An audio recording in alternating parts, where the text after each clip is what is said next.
Hi everybody, Kathy here. So I wanted to go over some of the side effects of proton therapy. I need to have 35 therapies and I'm in 8 of them already. And I wanted to go over the side effects and to let you know what I'm experiencing now and what the possible experience could be in the end when I'm finished. I have some really good information today and some really good scans. Every week I get a CAT scan or something similar to the CAT scan when I'm actually having the proton therapy. Right after, they move me to a scanner and then they take a picture of the tumor itself and then how the rays are affecting the tumor. So I wanted to show you some of the pictures that I was able to grab from them when I was in my appointment. The nurse let me take a picture from the computer. So for my case, I have 4 fields that they go after. So 4 different times I get the proton therapy. After every time, they move me and they move the scanner, and then I have to wait again for the proton laser. Sometimes I'll have 3 people waiting in front of me, sometimes 2, sometimes 1, and sometimes it's ready available for me. So I wanted to show you these cool scans. As you can see, those are my eyeballs, the 2 circles, obviously. And you can see the dark black line is the outlining of my tumor. So the laser hits that tumor, and then you can see like the waves beyond that tumor is where the residual radiation goes. So mainly it's going at my tumor. So that's a really good picture. When I did see this, I was really concerned about the waves that are going in my eyeballs, because that's the last thing I want to do is lose my sight. But I did have really good news yesterday. I did see the eye specialist and they did several tests. And my left eye is still 20/20, my right eye is 20/25. And she is thinking worst case scenario that I'm going to develop cataracts sooner than later. Everybody, I believe, gets cataracts in their old age and then you have surgery. And she said, I'll probably just most likely have cataract surgery sooner than later. So that was really good news. And after cataracts, it should go back to where I am, not exactly where I'm at now, but it's not going to be as bad as I thought. Because when I met with the doctor, the radiation oncologist, he wasn't sure how much of the eyesight that we could save just because the tumor is so close to my eye sockets. So that was one field. Here's another field. So basically it's looking down from my head, looking down. So you can see how deep my tumor goes too. And then the areas that are going to be affected by the radiation with my sinuses, sense of smell. And then here's another one, another area or angle that they go after. You can still see that's even shows it even bigger. But and then you can also see, you see the roof of my mouth. That goes to one of the side effects I want to talk about today. But you can see how close the tumor is to the roof of my mouth. So let's get into the side effects, shall we? Okay, dry mouth. I got my notes here from the nurse and they explained it really well. What the side effects are, what you can do for those side effects. Okay, let's get into the first one, dry mouth. What do I do for dry mouth? Have I had it? Yes, I have had it. And right now, I don't know more if it's more my anxiety level when I go into the machine. I get nervous because I'm laying flat. I'll have to show some pictures of that in another video, where I'm laying flat and I have a mouth guard in. And basically the mouth guard that they have for me is it has something in there to depress my tongue down, because obviously I don't want getting radiation on my tongue. And since they do have to go so to the roof of my mouth, sometimes it's hard to swallow in there. I'm doing a lot better. My treatments range from 30 minutes to 45 minutes depending upon when I can get the beam. So I'm always thinking, oh, can I swallow should I swallow now, kind of thing. So it's more in my head. But this is the product I've been using for my dry mouth. It comes like this. So I just pop one in my mouth. They call my name when I'm in the waiting room. They call my name and I pop it in my mouth and I go in and then I put my gown on, and then by the time I get to the machine, basically I'm done with the mouth lozenge in. So, and then they get my mouth guard wet, and that helps out too. But I'm doing a lot better for the dry mouth, so I'm not sure if I have a lot of dry mouth now, but I'm worried or I'm concerned about when I do get it, and how am I going to be able to swallow, or is it going to be too dry? And then also, you know, it helps too. Another cheat thing is, like, I am drinking a lot of water, at least 8 glasses a day. I'm trying to pound down. They suggest to use a humidifier by my bed. I haven't done that yet. Yep, suck on candy. So that's basically the dry mouth and what I'm doing for that. I know it's going to get a lot worse when I start getting the mouth sores. And I'm going to get that because of the radiation. And the biggest one that they're concerned about is that the roof of my mouth is going to get sunburned or burned.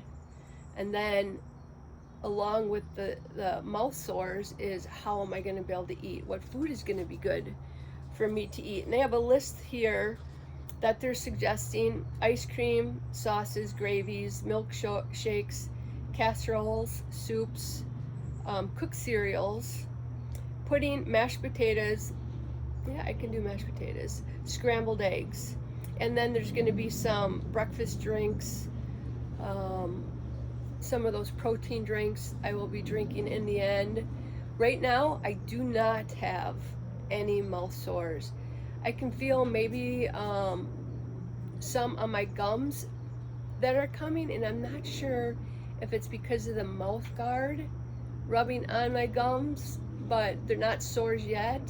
But I can feel maybe irritation, I would say, right now, but nothing too drastic. But they're thinking mouth sores usually start 5 days in, and I'm day 8. So I'm trying not to think about it. Easier said than done. And like, oh, is that a mouth sore? Is that not a mouth sore? Just got to get over it. They're going to come when they're going to come, and I'm ready for them when they do come.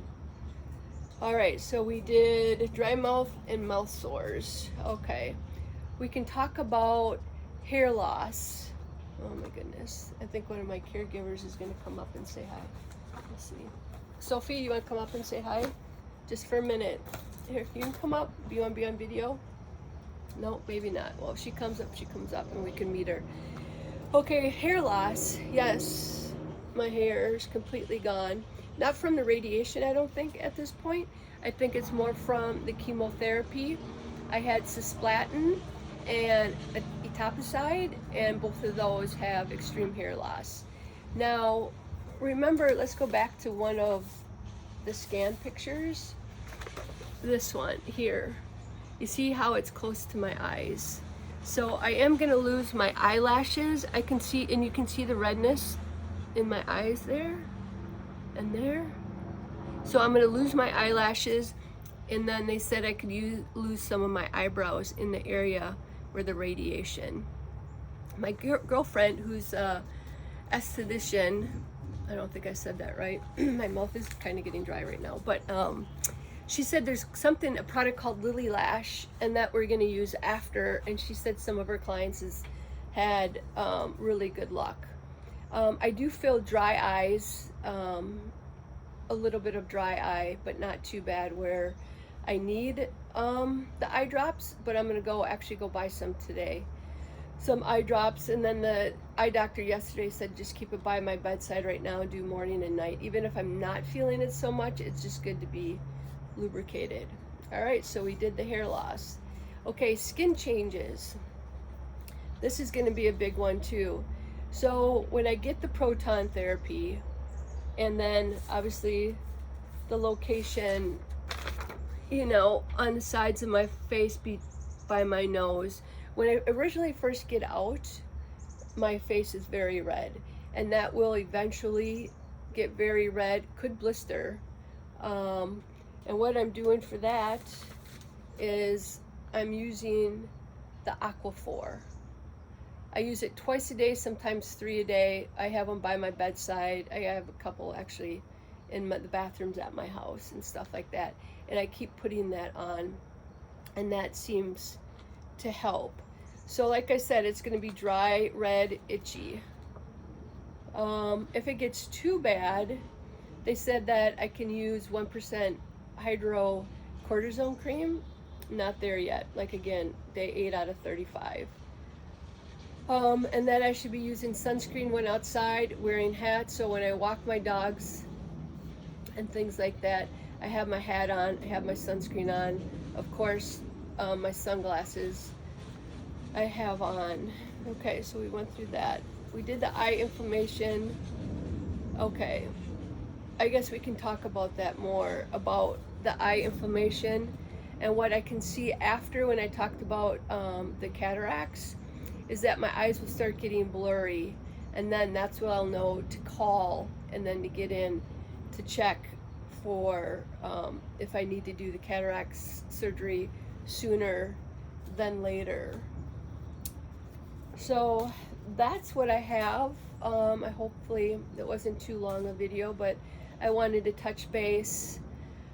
And then yesterday was Thursday, so I did get a scan, and I should see the outcome of that scan on Tuesday when I meet with the radiation oncologist. So I hope this has been helpful for people that are going to be going through it.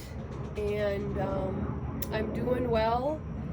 I'm still walking a couple miles a day. Get out there and I walk the dogs. I've been having a lot of chemo lately. The medication for nausea has been working. So nothing has really changed. I know it's going to be changing, but so far it hasn't been. And I have been driving myself. I live in Eagan, Minnesota, so it's like an hour and 15 minutes outside of Mayo Clinic. So I have been driving myself every day, feeling good, getting to my appointments. My family doesn't like that I'm doing it by myself, but I just feel at this point, maybe I'm stubborn, maybe it still hasn't set in that this is happening, but I know it's happening, obviously, because I've been doing the appointments. But you know, I got to do what I got to do, and I feel great, and I know that there is going to be a point when it's not going to be so great. I do see people in the waiting room that are obviously farther along than I am, and not gonna lie, they look rough. You know, we're all different. This affects everybody different.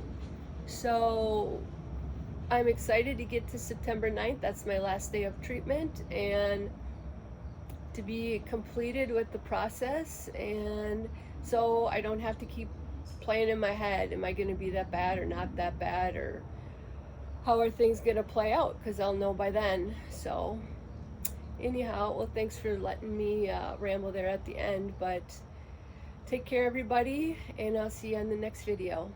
Have a good day. Bye now.